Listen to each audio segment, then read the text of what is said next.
Ja lähme meie konverentsi esimese ettekande juurde. Meil on siin Joosep Tammo, kes on pärit siis Pärnust, Immanueli kogudusest ja ma usun, et sinu nimi ei ole võõras enamusele siit saalist. Sa oled kristlane olnud pikalt, aastaid ja aastaid ja sul on kindlasti palju kogemusi saadud kristlasena olemisest. On sul mõned eredad kogemused jagada, mida sa oled siis sellel pikal perioodil kogenud? No võib-olla kõige esimene ja kõige tähtsam kogemus, mis tänase teemaga koheselt seondub, on uuestisünni kogemus. See, mida me peame nagu oma kogudustes ju üheks fundamentaalseks aluskogemuseks ja mis on igal ühel natuke teistsugune. Nii nagu me kõik oleme teistsugused. Aga ilma milleta oleks ka väga raske arutleda selle üle, et mida tähendab kristlaseks olemine kaasajal selles ühiskonnas, mis meie ümber muutub ja üha kiiremini muutub. Aga ma paar sõna selle kohta ütleksin. Mina kasvasin üles usklikus perekonnas. Isa oli pastor. Mina olin ainus poeg, 7 õde. See oli suur pere tänases mõistes. Ja meil oli kombeks ja tavaks käia igal pühapäeval jumalateenistusel. Tol ajal käidi ikka 2 korda pühapäeval, hommikul ja õhtul ja olid loomulik, et lapsed olid kaasas. Pühapäevakooli ei olnud. Lapsed lihtsalt kuulasid pingis või mängisid või segasid või joonistasid või kuidagi see aeg möödus. Et väga palju sellist kristlikku keskkonda selleks suhtlemisruumiks oli perekond, perekondlikud sündmused, sünnipäevad ja kõik selline. Aga kui ma läksin kooli, siis koolis tol ajal oli selline totaalne usuvastane propaganda. Igas tunnis, igas aines kohustuslikult õpetajad moosisid siis seda ateismi või jumala salgamist peale. Ja paratamatult noore inimese hinges tekib selline konflikt ja ma usun, et see tekib ka tänapäeval, ainult et see ümbrus ei ole nüüd ütleme nii otseselt suunitletud vaenulik, aga see ümbrus on lihtsalt hajutav, peibutav ühe ja teise asjaga. Ja noor inimene, nagu ma olin, ikka nagu esimesed suitsud proovid ära ja siis tekib selline väike patutunne, sest kodus õpetati, et nagu õige inimene ei suitseta, mis oli väga hea, et alkoholini ei jõudnudki selle proovimiseni. See on väga suur panus ühest heast kristlikust perest ja eeskuju. Aga igastus niisugust ulakusi ja asju ikkagi juhtus. Ja nüüd sa istud pühapäeviti ja kuuled jutlusi paatust ja päästmisest ja uuest elust ja Jeesusest ja et ühest küljest nagu aeg-ajalt tundub, et nagu puudutavad sind ja siis aeg-ajalt tundub, et see on kõik niisugune teoreetiline asi, et las teised usuvad, aga mind see ei puuduta. Ja see on niisugune asi, et see on hämmastav, kui palju inimene peab seda kuulama. Et ühel hetkel ikkagi jõuda selle punktini, kus sa tunned, või nüüd ma ütleksin, et püha vaim annab sulle märku, nüüd on sinu kord reageerida. Ja ma olin 14-aastane, see oli 18. märts ja õhtune teenistus Oleviste meesansambel laulis. Siuksed ei olnud ülistuslaule ega midagi tol ajal, kõik siuksed ilusad romantilised laulud metsast ja merest ja Jeesusest ja niisugune. Mustast laulikust. Ja mustast laulikust ja kust veel. Ja kui kõik oli läbi ja siis oli eespalvele kutse. Ja ma istun seal ja korraga tunnen väga selgelt, et nüüd on sinu kord. ma oleks võinud seda ju varem ju 10 korda oli ka tunduvalt tugevamaid jutlustajaid olnud kui selle õhtul. Aga miski oli.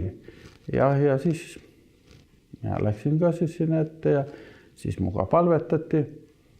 Ja see on niisugune hämmastab, kui me räägime niisugust kogemusest, et no palud oma niisugust, no see on 14-aastane on ikka natuke laps veel. Palud oma selle palve ja hakkad nutma, no mehed ei nuta, aga hakkad nutma. Ja siis tunnedki, et see patukoorem kohe kaobki ära, hing läheb kergeks.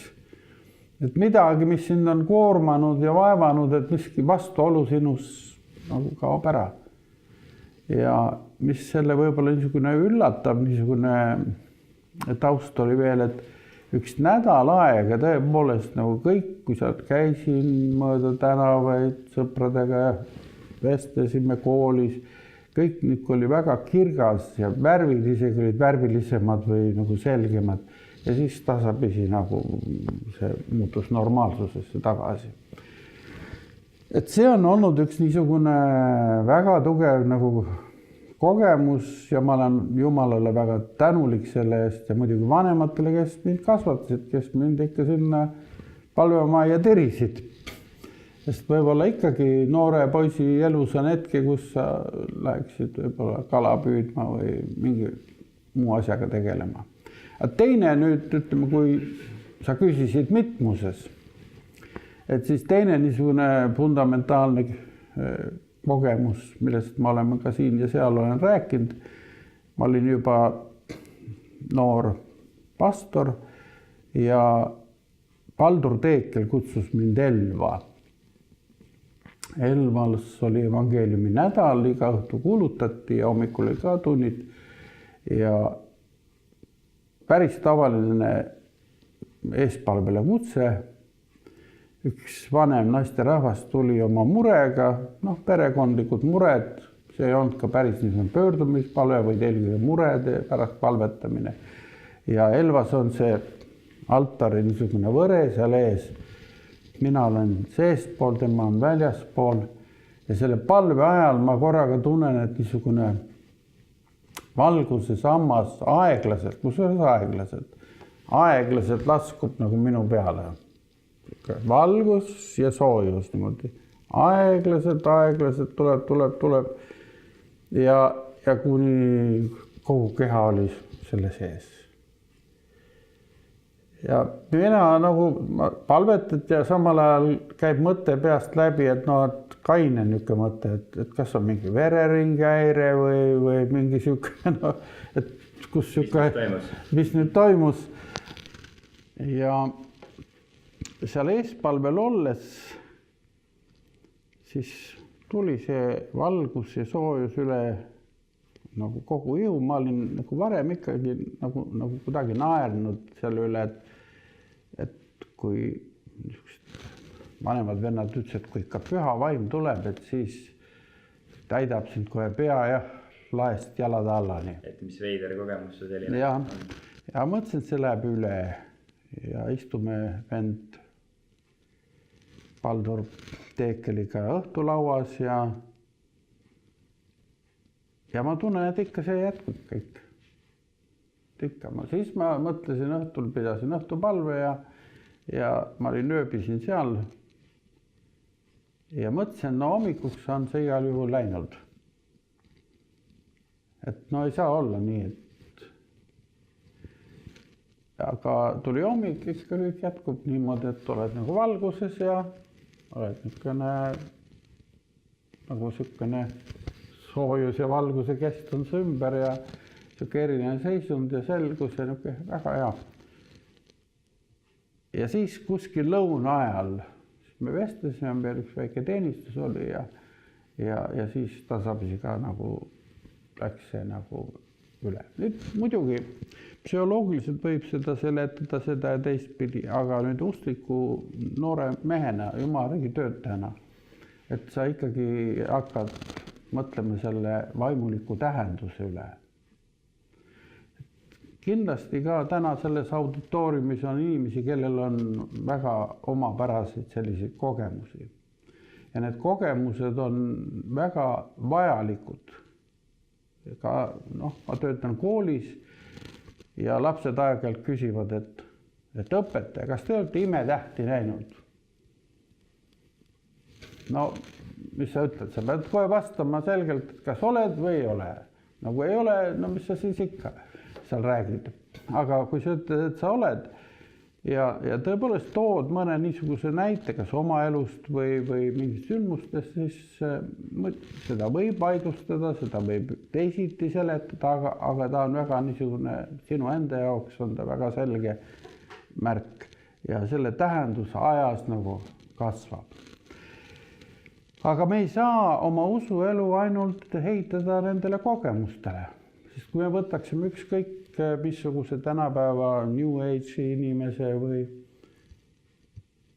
võib-olla täiesti jumalat eitav inimesi, ka temal on kogemusi. Mida ta seletab, kas saatusega või? Et siit-sealt on saadud mingit kogemust. Ja. Või näiteks siin möödunud laupäeval mul tuli Facebookis sõbra kutsu, tahtis mu sõbraks saada üks pagulane. Meil on Pärnus ka üks pagulaspere. Ja ma vaatasin, kes tema sõbrad on, ma tavaliselt vaatan üle selle järgi, ma hindan, et kas ma lüllitan või ei lüllitan. Mitu sõpra siis oli? No oli 4 tuttavat oli. Ja üks oli minu koguduse liige, nii et kes on ka nende nagu see tugiisik. Ja siis ma võtsin selle vastu ja avanes see tema sein ja ma hakkasin seda vaatama. Ja muidugi tänu Google'ile kõik araabia keel muutub ka kuidagi ikka loetavaks eesti keeles või saksa keelde, kuhu seda paned tõlke. On hämmastav inimene, kes on tulnud Eestisse, taustapildiks on pannud Tallinn, Pooni vanalinn, kõik Oleviste kirikutorn, kõik. Ja iga samm, mis tal on siin Eestis õnnestunud, koos oma noore naisega, kes ootab last, iga sammu kohta ta tänab Jumalat, Allahi. Tähendab, oma usu raamides temal on palju kogemusi. Ja tema suurim mure on see, et ta ei teeks islami usu läbi. Aga naeruvääristada ta ei tahaks, et keegi tema uskuga naeruvääristaks. Vot, see on nüüd see kontekst, kus me peame küsima tahes-tahtmatult, et kas need meie kogemused on piisavad, et olla kristlane või tunnistada kristlust meie ühiskonnas või kas sellest saadakse aru ühetähenduslikult. Et meil inimestel on kogemusi siit ja sealt ja väga erinevaid. Aga kui siit edasi nüüd kogemuste pagasist minna, et Joosep, su isa oli pastor ja mina kui pastori poeg tean seda, et tihtilugu võib juhtuda nii, et kirikus see latt on väga kõrgeks seatud, et sina kui pastori poeg pead käituma nii ja sina pead tegema nii, et kogesid sa ka noorena seda, et just kui see latt oli mingil hetkel kõrgeks aetud ja sa rääkisid natukene nendest pahedest, mis sul nooruspõlves oli, et ei suutnud nagu seda joont mööda võib-olla käia või oli ikka, et kus jälle astusid ämberisse ja tegid midagi teisiti. Et oli sul ka neid hetki, kus sa niimoodi kogesid? Noh, see on raske ütelda, sest me oma kodus tajusime nagu seda, et tegelikult isa, ema, vanemad õed, kes olid juba usklikud, et nad on oma asjaga nagu väga tõsiselt ja ehtsalt, et see on nagu väga niisugune tõsiselt võetav asi, et mul seda tunnet ei tulnud, et oleks kuidagi see nõudmine oleks kõrgem, kui see kohane on, et liiga kõrge lävepakk, vaid ma ennemini mõtlesin, et kas üldse üle läve astuda või jalutada niisama mõõda ilma lai. Nii. Et see ei olnud, et kui ma tahan, siis ma ikka võin ju astuda ka. no just väiksed asjad, et noh, kinos käimine tol ajal oli niisugune ikkagi noh, mitte soovitav ustestele. Aga mulle meeldis kinos käia. No, ma vaatasin kõik üle, kõik, mis vähegi andis tol ajal. Eriti meeldivad sõjafilmid. No poisid, no sealt edasi minna, tead, väiksed kähmlused ikka tuled ette. No kas sa oled pastoripoeg või mitte, aga kui ikka tuli ikka ette. No vot niisugused mingid asjad ja võib-olla see, mis seda niisugust tõesti võib-olla küsimus esitas, et mis must edasi saab. No meil oli Vene sõjaväe lennuväli kõrval seal ja me poistega käisime ikka hangaarides, käisime, kolasime ringi, aga valve oli väljapool ja see on ikka põnevus, et kas märkab või ei märka, aga salaja ikka pugesime kuskil taudade vahelt, sest Vene värk oli liga-loga, kuskil oli ikka aukus, siis vaatad, mis seal on, mis kastides on ja mis vidinad ja no kui tagantjärgi mõtelda, päris ohtlik lugu. Nii et ja siis ühel õhtul saadigi meid kätte ja muidugi taskud olid nodi täis ja siis viidi miilitsasse ja siis tuli lõpuks uuriti ja õhtul miilitsaga toodi koju ja no siis oli tõesti selline moment, et näe, pastori poeg ja siuke suur jama on kaelas. Ja siis tuli Leningradist eriuurija ja kõik, et noh, mis ja kõik on. No kas visatakse koolist välja või midagi, aga ei, kõik see asi ühel hetkel vaibus. Aga see jättis minu hinge nagu sellise küsimuse, mitte niivõrd selles suhtes, et kas see vanemad või seda kogudus või käitumine või minu hinge see rohkem enda küsimus. Selline, et kui ma nüüd nii edasi lähen, et mis minust saab. Ja see viis mind selle otsuseni, ma nüüd tagantjärgi vaatan, et kus ma Jeesuse oma ellu vastu võtsin ja kogesin nagu lahendust. Aga nüüd noor inimene, kui ta selle kõik on, tal on kogemusi veel vähe, hiljem tuleb neid juurde. Aga üks teine asi, mis meil kohe oli, minu hea sõber oli tol ajal oli hilisem peapiiskop Andres Põder, see on nüüd peapiiskop emeritus. Ja me üsna varakult hakkasime nagu arutlema selle üle, et aga mis on nagu õige või mis on tõene või mis siis usus on nagu sellist, noh, mis meil, kes me ikka kaldusime nagu usu poole ja nüüd juba mina olin juba usklik ja Andres tuli ka ikkagi, istus Palvemäest tagumise rõdu ja tema käis küll suures kirikus, sest tema ema käis seal, lõpuks ta käis ka seal leeris ja kuna kõik õpetavad, et on ainult mateeria, jumalat ei ole, midagi ei ole, aga kuidas ma sellele vastan? Ja see pani käima nagu ühe teise asja, et me püüdsime üheskoos ikkagi leida mingisugused teoreetilisi kaalutusi, mis oleks usu kasuks. Ja siis sel ajal mina olin koolis füüsikaringi president, esimees. Nii. Andres oli liige ja üks poiss oli veel liige ja see oligi meie ring, aga õpetaja ikka viis seda edasi. Ja vaat seal me lugesime niisugust ajakirja nagu Tehnika ja tootmine, mille taga kuskil lõpus oli ka astronoomiast mingisuguseid asju, niisuguseid uusi avastusi, mis oli tehtud, suur pauk ja niisugused asjad korraga. Vaat me lugesime, mõtlesime, hakkasime piiblit teistmoodi lugema ja küsima, et mis on siis see. Ja vaat see on mind hiljem viinud mitte loodusteadusesse, vaid ja mitte ka filosoofiasse, kuigi see on üsna lähedal, ma õpetan koolis põhiliselt filosoofiat, vaid teoloogiasse.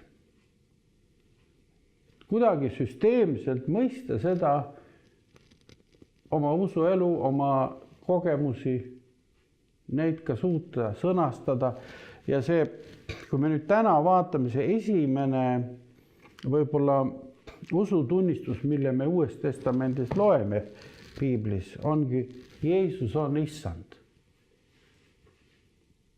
Jeesus on issand. Et kui ma nüüd oma hea, no heaks sõbraks ma ei saa teda nimetada veel. Aga võib-olla kunagi on Omariga. Vähemalt ta on Facebooki sõber, mis on väga palju tähenduslik.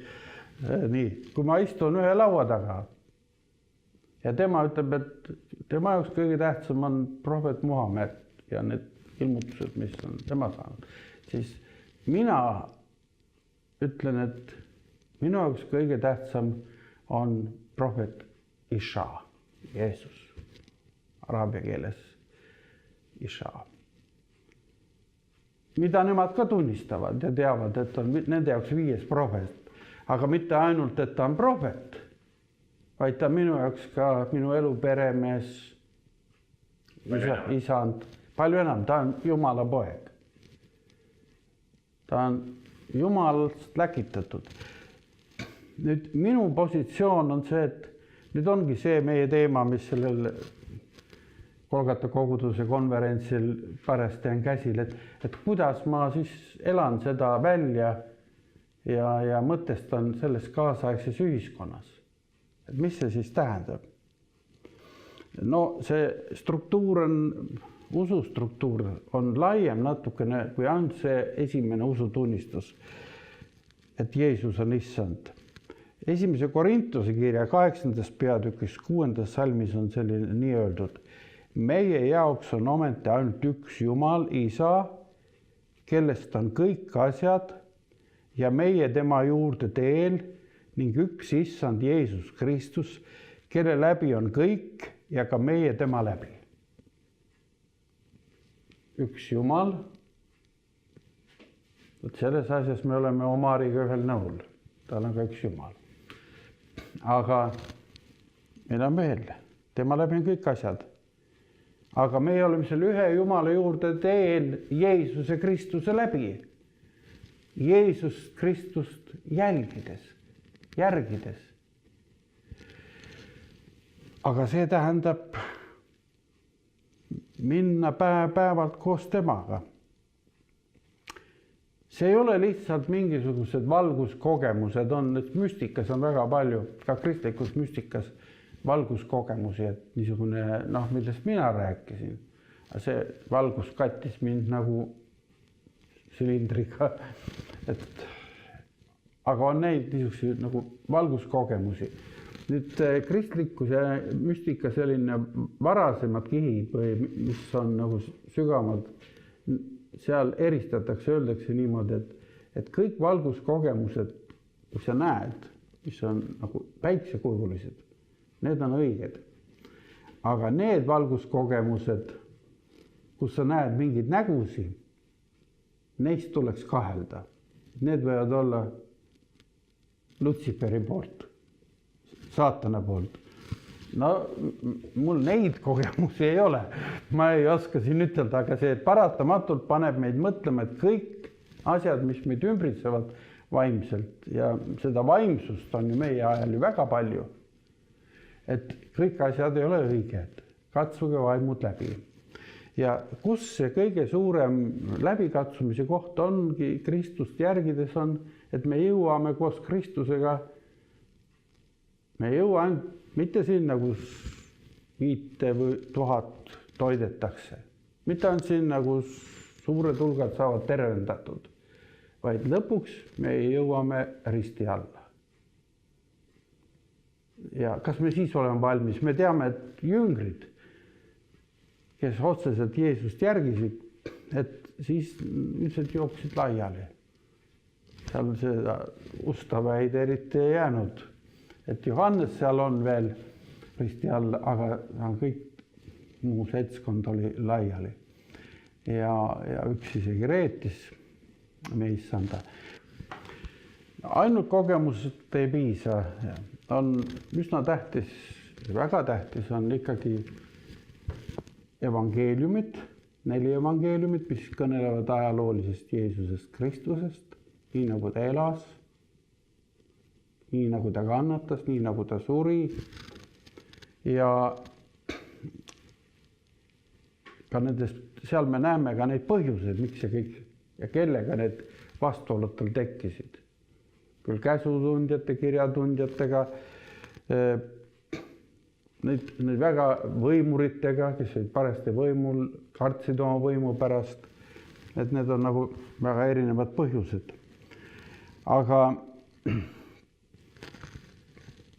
ma vahepeal loeksin siin ühe esimese Korintuse kirja 15. peatükis 3.–4. salm, kus Paulus ütleb nii: ma olen teile ju kõigepealt edasi andnud seda, mida ma ka ise olen vastu võtnud, et Kristus suri meie pattude eest, nagu on kirjutatud pühades kirjades, ja et ta maeti ja äratati 3. päeval üles pühade kirjade läbi. Pühade kirjade järgi. See on meile väga tähtis, et see, mis pühas kirjas on, see vastab nende kogemustele. Ja see vastab ka meie kogemustele. Et siin on nüüd see joon, kus me leiame selle õige sisemise häälestuse, mida me üldse järgime. See on ka põhjus, miks meil on hästi tähtis koguduses olla, liikuda selle nagu koguduses, omada kaaslasi. Efesuse kirjas 4. peatükk on see koht, kus Paulus räägib hästi põhjalikult just koguduse elust. Ja võiks ütelda, et seal kõik need ametid, õpetajad, prohvetid, apostlid, evangelistid, et see on nagu see luustik,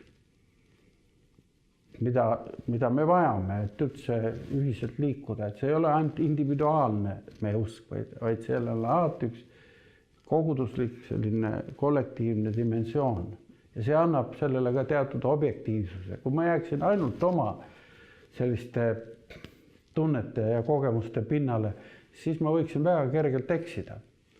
Aga kui meid on rohkem, siis on juba see tunnistus palju ulatuslikum ja ka minu vennad ja õed Kristused võivad mind ka korrigeerida.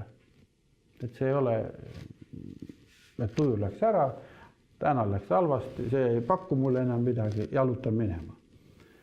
Et kogemused ja pühakiri peavad olema kooskõlas. Jah.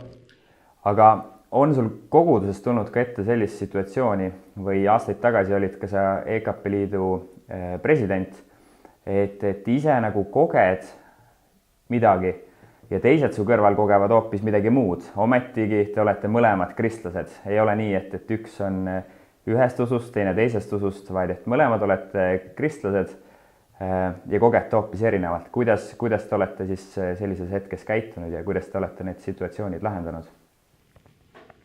No ütleme, selles vaimulikus töös me alati puutume kokku see, millest ma ka rääkisin, et on võimalik, et on ka tegemist valeilmutustega või valevaimudega.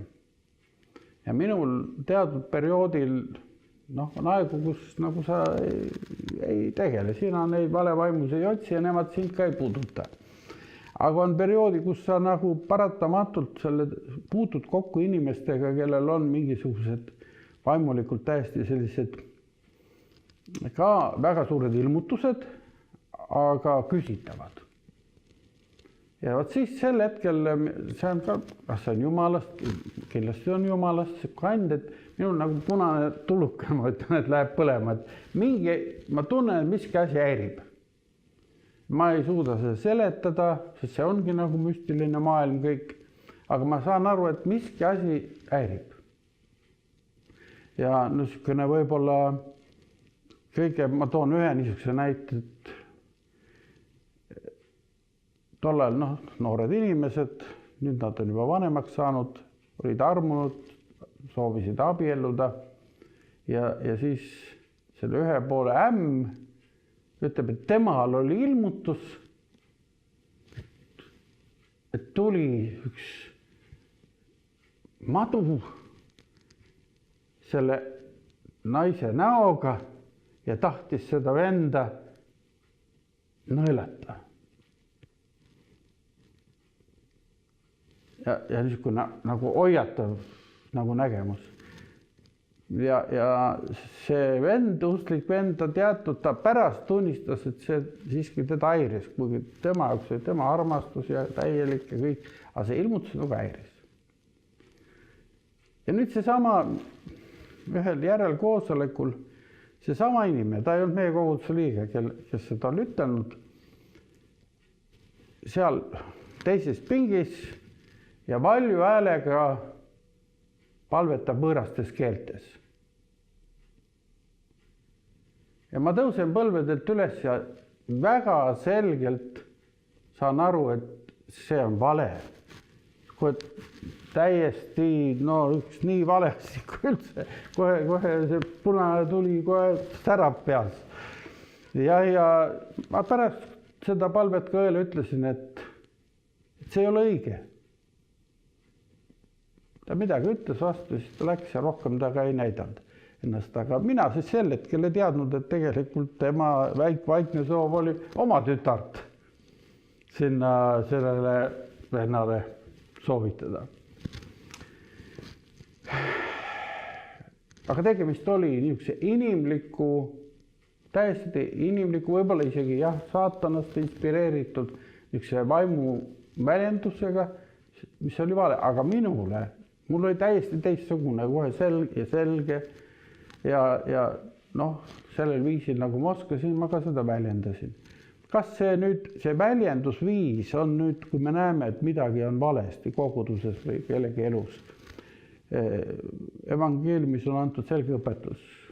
Räägi isiklikult, kui ta ei kuule, kui ta eksib sinu vastu, räägi isiklikult, kui ta ei kuule, siis räägi tunnistaja juuresolekul, kui siis ka ei kuule, siis või koguduse ette see teema.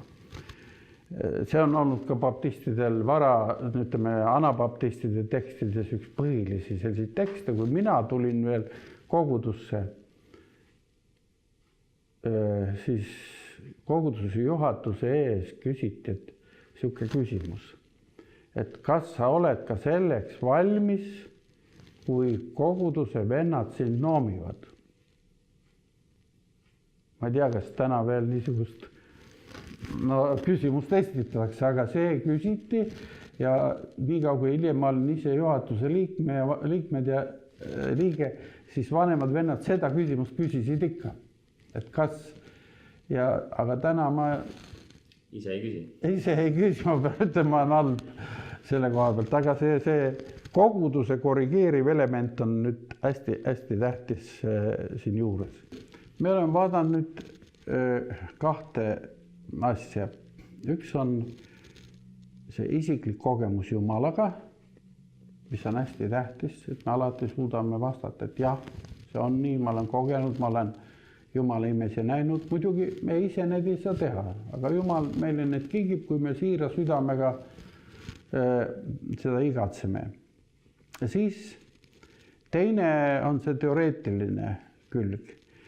Et me siiski rajame oma usu ja seda kontrollime pühakirja alusel. Ütleme, kui oleme nüüd meie ülesannetest. Kui ma õppisin teoloogiat Saksamaal Pukovi seminaris, siis oli see, et mina spetsialiseerusin süstemaatikale. Ja süstemaatika, see tähendab nagu kristliku õpetuse selline süsteemne käsitlus. Selle süstemaatika üks väga oluline osa on ka filosoofia tundmine. See on see raam, mis ilmalikus plaanis veel ümbritseb meie mõtlemist, et me ei saa salata seda, et tegelikult see ilmalik kaasaegne filosoofia, need erinevad voolud, suunad nii või teisiti mõjutavad ka meie kristlikku õpetust. Ja kui me seda ei reflekteeri, kui me sellega ei tegele, siis me seda enam oleme selles mõjusfääris. Et me peame nii kaitsma selle vastu ennast, aga samal ajal ka on seda, mis nagu võiks meie usku toestada, seda ka kasutama produktiivselt. Aga olema kriitiline selle teema suhtes. See on sama näiteks missugust keelepruuki me kasutame. Keel. Sama küsimus, et kui me läheme väga slängi peale üle või tahaksime kõik piibli asjad tõlkida mingis sellises teise keelde, ütleme, et koguduse asemel ütleme alati kogukond. Et kas see on õige, kuivõrd me oleme sel juhul koheselt mõjutatud sellest, mis ümbritseb seda kogudust. Või peaksime siiski selle koguduse ekleesia, selle algmõiste avama ja seda kasutama teadlikult, aga teatud kontekstis ka seda kogukonda nägema, mis koguduse ümber on. Lapsed, töökohad, kõik see. Et see on hästi oluline selline õpetuslik süsteemne vaade, et kui sõltuvalt teie ülesandest, et ma soovitan kindlasti ikkagi tegeleda ka selle mõtlemise poolega süsteemselt ja armastada ja lugu pidada nendest Jumala sulastest, kes seda suudavad ja kes seda teile õpetavad. Teie pastor, teised jutlustajad, kes saavad abiks olla. Ja nüüd kolmas, kujutage ette tabureti. Taburet ei seisa ühel jalal. No, ta võib selle jala siin maasse lüüa, siis ta on üks pakk. Aga ta ei seisa ka kahel jalal, vaid miinimum ikka 3 jalga peaks taburetil olema. Ja see kolmas jalg, mida me ei tohiks unustada, on meie isiklik moraal, eetika. Peab ütlema, et Jeesuse õpetus ei ole lihtsalt, et oleks suur moraaliõpetaja olnud. Et siis oleks juba mõttekam lugeda Konfutsiust tõesti või Mooses, Vanas Testamendis suurepärane käsuõpetaja, Jumal usaldas ta kätte lausa 10 käsku, aga sinna tulid veel juurde palju korraldusi. Aga kui me loeme Jeesuse seda keskset jutlust, mäejutlust Mattuse evangeeliumi järgi, ta on ka Luuka evangeeliumis olemas lühendatud kujul, aga eriti Mattuse evangeeliumi järgi, siis on seal üks selline väga lihtne ja selge nagu skeem, et kõigepealt antakse suured tõotused, õndsaks kiitmised. Et väga kõrged tõotused. Kurvad saavad rõõmustatud ja need, kes kannatavad selle all, et palju ebaõiglust on siin maailmas, nemad saavad selle. Ja siis pärast seda antakse jüngritele väga kõrged standardid. Nende standardite küsimus meie usuelus ja ka koguduses on otsustava tähtsusega, et me võime nagu, võtame näiteks kõrgushüppe, võime selle väga madalale lasta, no ütleme 50 sentimeetrit. No pikkade jalgadega mees astub lihtsalt üle, lapsel on nagu seal hüpata. No meeter, minu ajal oli 2 meetrit oli olümpia see.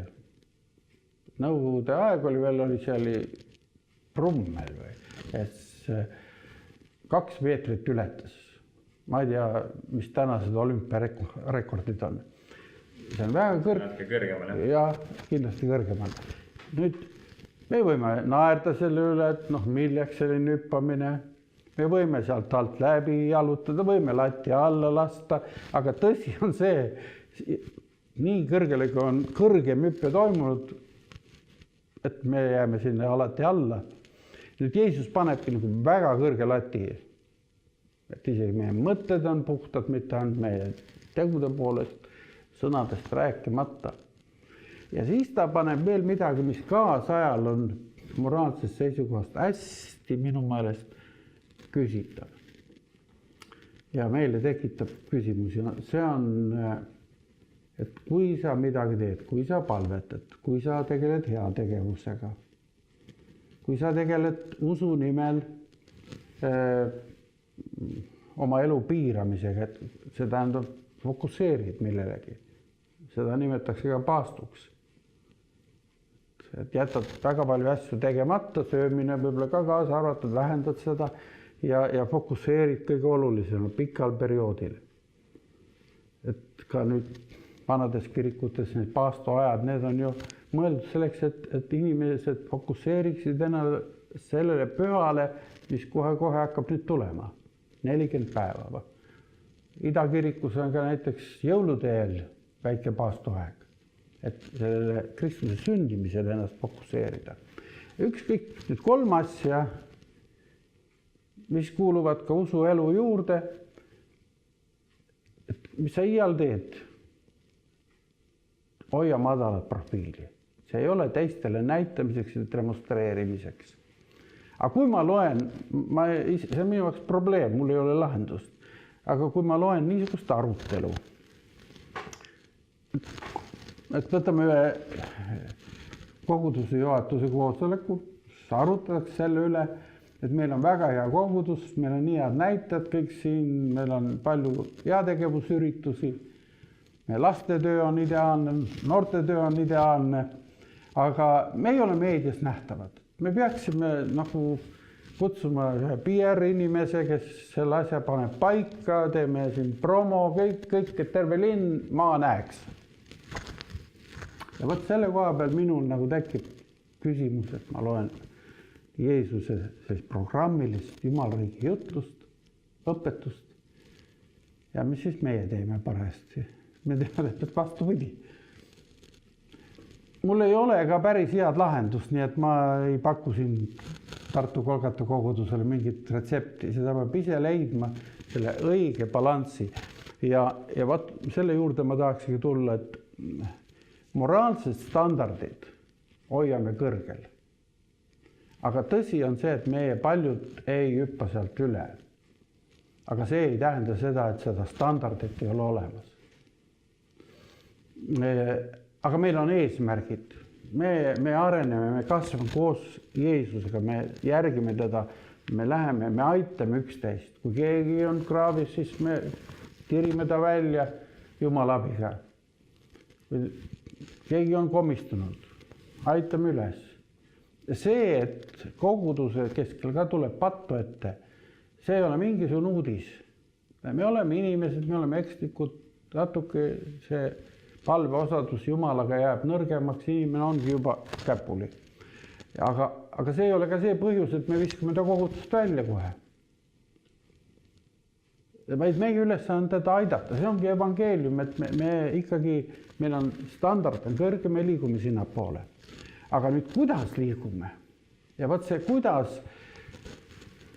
ongi, et see sisaldab ka selle, et me ei liigu kogu aeg seda nagu näidates, et oi, me saime nüüd sammu jälle edasi.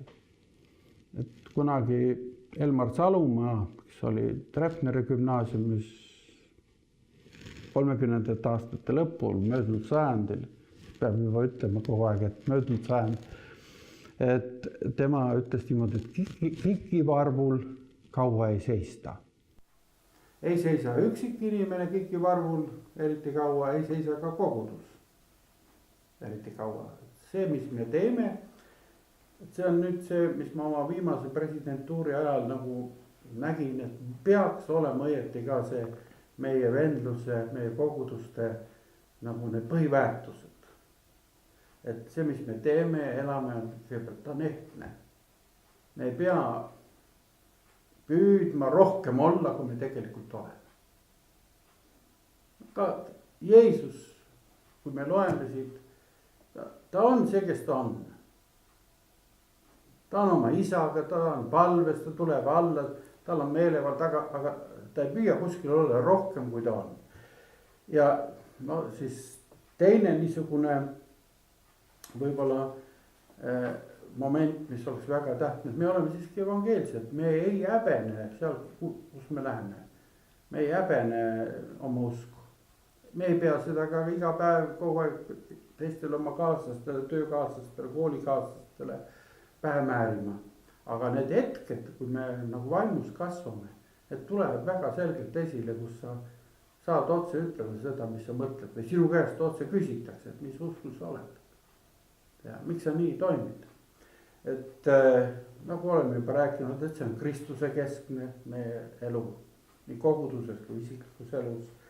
Ja hästi tähtis, mille me vahepeal ka toonitasime, et see on, meie õpetus on balansseeritud. et see ei ole kuskile äärmustesse kaldu, vaid ta on tasakaalus. Ja et me oleme karismaatilised. Tavaliselt selle karismaatilisuse all mõeldakse, et nelipüüdlased on karismaatilised. Et need on karismaatilised, kes käed üles tõstavad ja ülistuslaule laulavad, aga teised, kes vaikselt palvetavad niimoodi, et need ei ole karismaatilised. Ma pean ütlema, et seda väliselt nende märkide järgi küll seda vaimutööd ei loe keegi. Et sellised väliselt väga erutavates kogudustes võib olla täielikku lihameelt muusikast kõigest alustades ja väga vaiksetes kogudustes võib olla sellist tõelist vaimutööd, kus sa näed, et inimesed palvetavad, palve kuulmised, imed toimuvad, aga seda ei promota, inimesed lihtsalt jagavad. Ja vot olemegi viimase märksõna juures, lihtsus. Ja mul on üks koolitüdruk, kes möödunud aastal Pärnus rajas pakendivaba kaupluse. Tavaliselt nüüd ta istub mul tunnis magab filosoofia tunni ajal. Sest ta on nii palju tegemist pakendivaba kauplusega. Aga mõtlesin, et annan talle üks väikse ülesanne, kutsusin koguduse kella 5 teele, et tule räägi lõigust tänu püha õhtul pakendivabast kaubandusest. Ja tüük läks kohe õitsele, et tema võimalus. Ja võimalus tema tahab rääkida. Ma muidugi ennem käisin ka kaupluses ise ära, vaatasin, mida ta seal eiti müüb, igaks juhuks. No nii. Ja siis ta tuli ja rääkis. Ja tõesti ta rääkis, miks peaks ikkagi võimalikult vähe pakendit kasutama. Kilekotte ja kõike siukseid asju, kusjuures ta ei olnud ka ekstremist, ta ei ütlenud, et üldse ka ei tohi, ta ütles, et mul on mõned kilekotid kodus, aga neid ma kasutan kuni lõpuni. Et see oleks ka rumalus neid jätta kasutamata, aga uusi ma ei osta.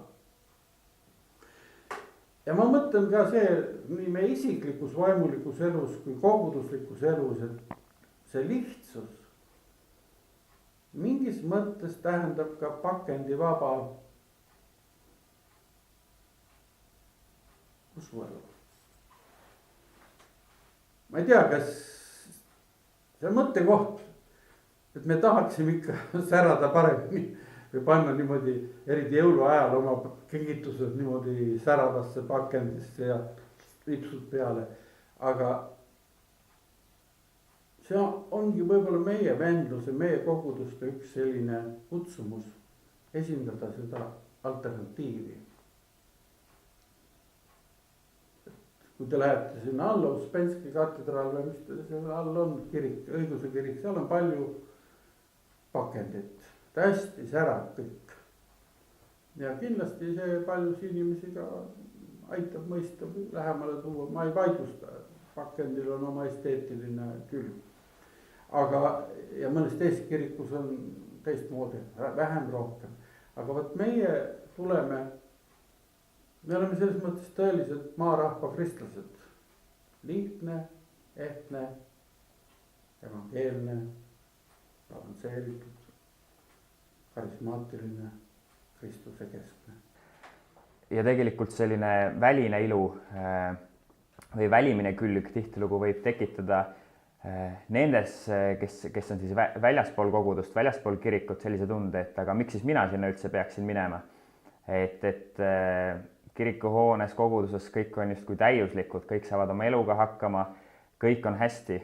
Et kui me ka kristlastena jätame väliselt sellise hästi hea mulje, siis tihtilugu meid on ka süüdistatud sellises silmakirjalikkuses, et tegelikult näiliselt tahavad olla head, aga meie oleme need, kes vajavad seda armu evangeeliumit taas ja taas tegelikult. See, et me Kristust esindame siin maailmas, see minu jaoks ja tähendab eelkõige seda, et see, mis me iial teeme seda ehtsalt, teeme seda avalikult, julgelt, ütleme seda välja, mis on meie jaoks kes on kõige tähtsam, missugune õpetus on kõige tähtsam. Ja see õpetus peaks olema balansseeritud, mitte äärmustesse kaldu. Ja me oleme avatud Jumala vaimu tööle, selles mõttes karismaatilised ja lihtsus nii-öelda, et kogu meie tegevus on pakendivaba. Ja mulle see mõte meeldis, mida sa siin ka tõid välja, et see tabureti näide, et me vajame neid kolme tegelikult külge, et meil oleks kogemusi, et oleks sellist teoreetilist poolt ja ka see moraalne väärtus seal juures. Aga aitäh sulle, Joosep. Palju oli, mida õppida, palju oli, mida kuulda. Nii et selline oli meie esimene ettekanne ja suured tänud, et sa said siin täna meiega intervjuul osaleda. Ja soovin ka Golgata kogudusele rikkalikke õnnistusi, taevaseid õnnistusi Immanueli koguduse poolt Pärnust. Aitäh, võtame need rõõmuga vastu.